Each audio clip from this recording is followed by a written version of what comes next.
बिस्मिल्लाहिर्रहमानिर्रहीम अस्सलाम वालेकुम। तो आज हम स्टार्ट करने लगे हैं concept of disease and health, जो कि चैप्टर नंबर 2 है। तो इसमें हमारे पास जो पास्ट पेपर में क्वेश्चन आए हुए वो है मिलेनियम डेवलपमेंट गोल्स, और उसके 3 पॉइंट्स थे जो हेल्थ रिलेटेड थे।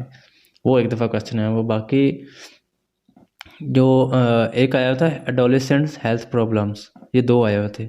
तो बाकी एक दफ़ा से मैं आपको ओवरव्यू दे देता हूँ। सबसे पहले हमारे पास है हेल्थ।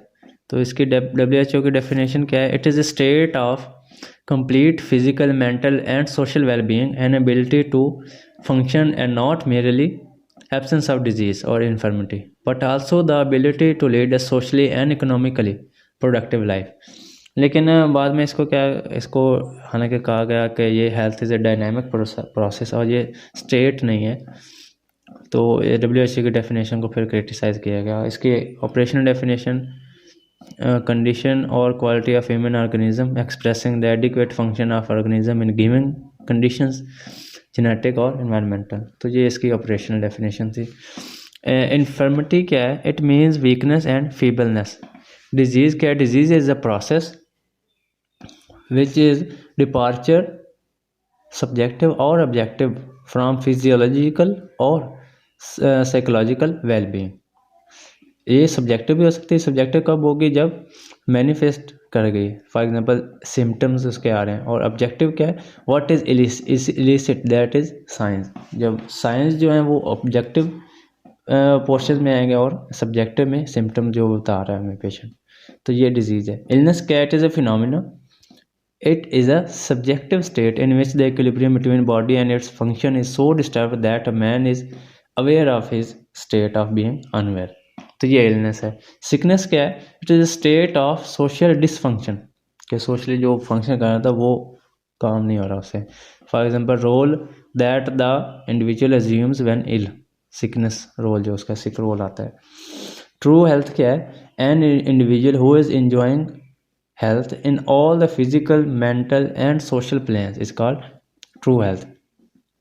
और पॉजिटिव हेल्थ क्या है? It implies the notion of perfect functioning of the body and mind. तो ये ट्रू हेल्थ से एक स्टेप ऊपर है पॉजिटिव हेल्थ का, कि ये notion of perfect functioning of the body and mind positive health है। आगे हमारे पास है spectrum of disease. Spectrum of disease क्या है? It is a graphic representation of variations in the manifestation of disease.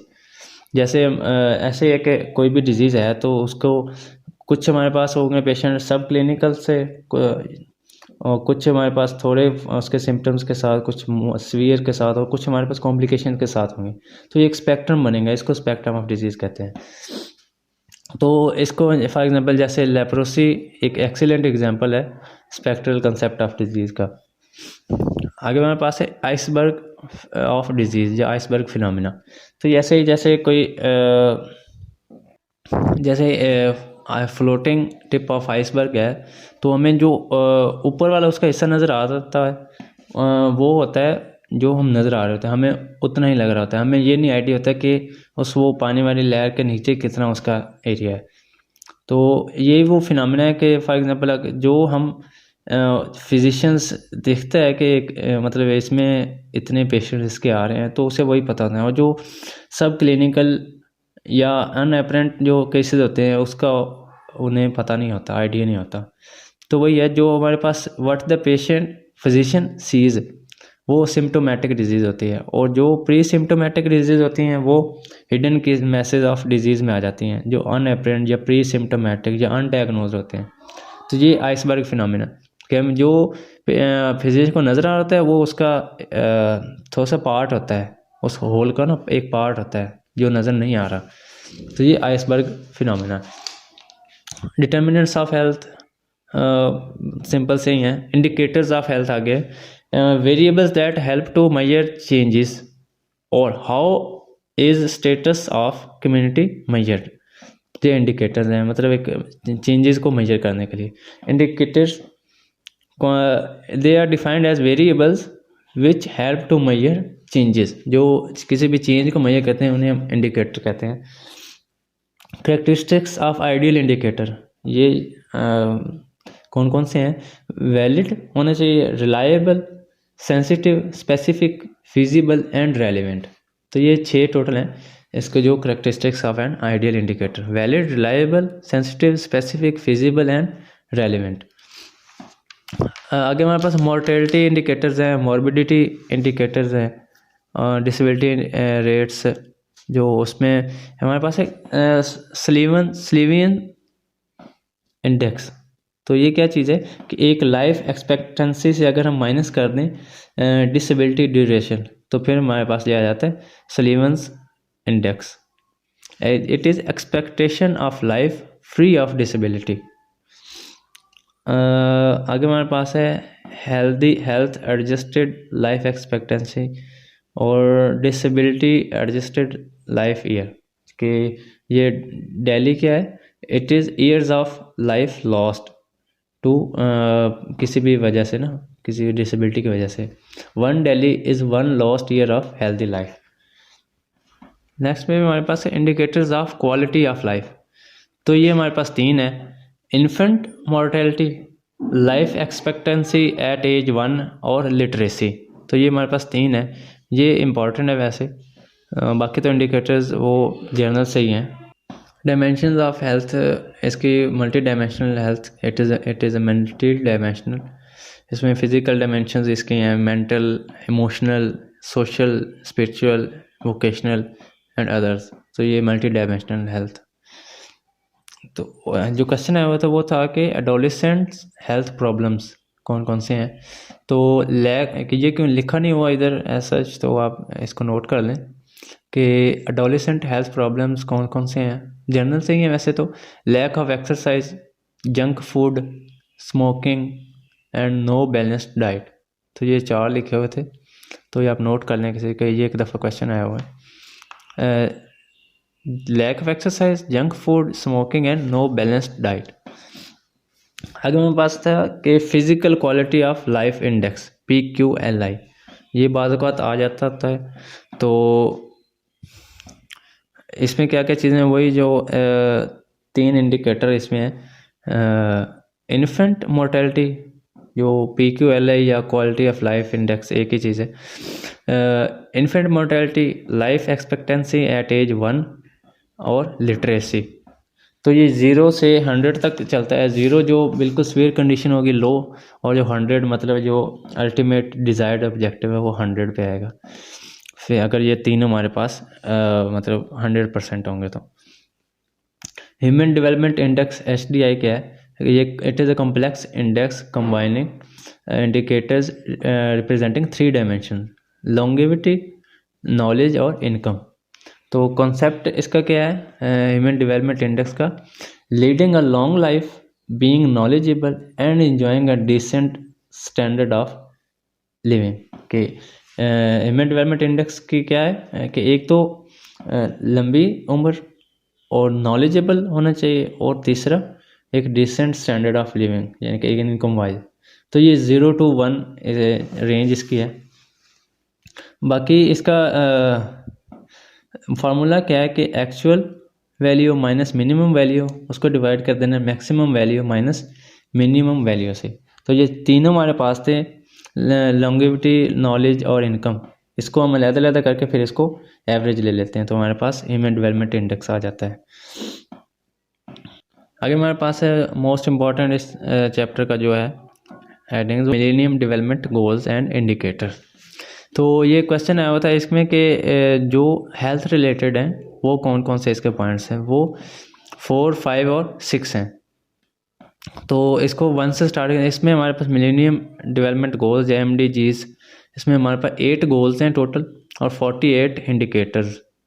तो गोल 1 क्या है, eradicate extreme poverty and hunger. Goal 2 हमारे पास है achieve universal primary education. Goal 3 में हमारे पास gender equality and empower women.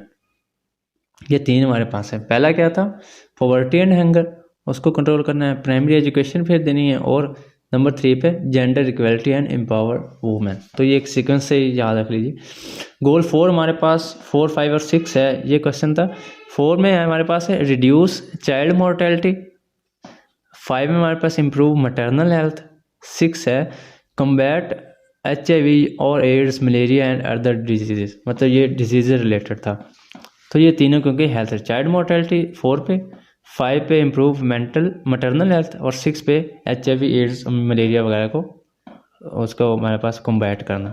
Number 7 पे हमारे पास है इंश्योर इन्वायरमेंटल सस्टेनेबिलिटी, और नंबर 8 पे ग्लोबल पार्टनरशिप डेवलपमेंट जो है। तो ये हमारे पास 8 हो जाते हैं।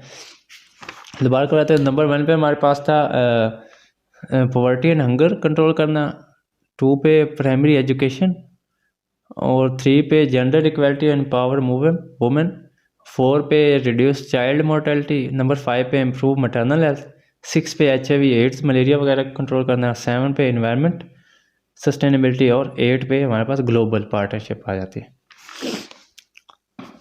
आगे हमारे पास है इम्पोर्टेंट क्लिनिकल मेडिसिन और कम्युनिटी मेडिसिन का डिफरेंस। क्लिनिकल मेडिसिन हमारे पास एक डिजीज पर्सन की होती है, और जो कम्युनिटी होती है वो होल पॉपुलेशन की होती है। तो इसका क्या होता है, क्लिनिकल मेडिसिन का हमने उसको क्योर करना होता है पेशेंट को, जबकि कम्युनिटी मेडिसिन में हमने एक improve health status of community पूरी को देखना होता है। डायग्नोसिस डिफरेंशिएट डिजीज बनाते हैं क्लिनिकल में, और कम्युनिटी डायग्नोसिस करते हैं कम्युनिटी मेडिसिन में। एक्शन प्लान क्या होता है, ट्रीटमेंट और रिहेबिलिटेशन क्लिनिकल में, और कम्युनिटी हेल्थ प्रोग्राम हम लेके आते हैं कम्युनिटी मेडिसिन में। ये हमारे पास डिफरेंस था। क्लिनिकल मेडिसिन और एपिडेमियोलॉजी का डिफरेंस क्या है कि क्लिनिकल मेडिसिन एक केस की स्टडी है, और इसमें फिजिशियन होता है, और फिजिशियन डायग्नोसिस बनाता है, और पेशेंट जो होता है वो डॉक्टर के पास होता है, ये क्लिनिकल में। यानी कि जो एपिडेमियोलॉजी में क्या होता है कि इसमें एक डिफाइंड पॉपुलेशन हमारे पास स्टडी में होती है, और एपिडेमियोलॉजिस्ट काम करता है, उधर फिजिशियन होता है। तो इसमें क्या करता है कि एपिडेमियोलॉजिस्ट कम्युनिटी में जाता है, ना कि पेशेंट डॉक्टर के पास जैसे जाता है। तो एपिडेमियोलॉजिस्ट क्या करता है, सोर्स, मोड ऑफ स्प्रेड और एटियोलॉजिकल फैक्टर्स को देखता है कि कौन कौन से हैं, ये उसकी बेस लाइन को टच करता है एपिडेमियोलॉजिस्ट। तो ये इसका डिफरेंस था। रिस्क फैक्टर्स क्या चीज़ है, अ determinant increasing the possibility of occurrence of disease is called risk factors.